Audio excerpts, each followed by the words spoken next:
Hello guys, welcome back to this channel. In today's video, I'm going to show you how we can remove background of our photo using Photoshop application.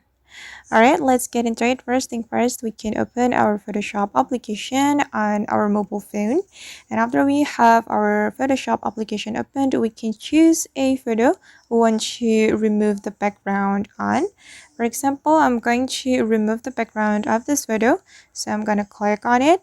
And then after that, we can go to the background section right here.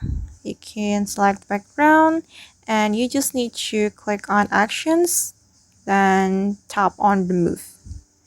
Okay, and now as you can see that the background has been removed from my photo, and the background has to be clear so the Photoshop can give you best result. And if you want to save this photo, you just need to click on the save button and the photo will be saved to your gallery.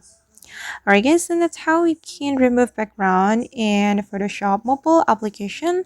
I hope this tutorial will be useful for you. Thank you so much for watching, and if you found this tutorial useful, don't forget to like, comment, share, and also subscribe to this channel. See you in the next video.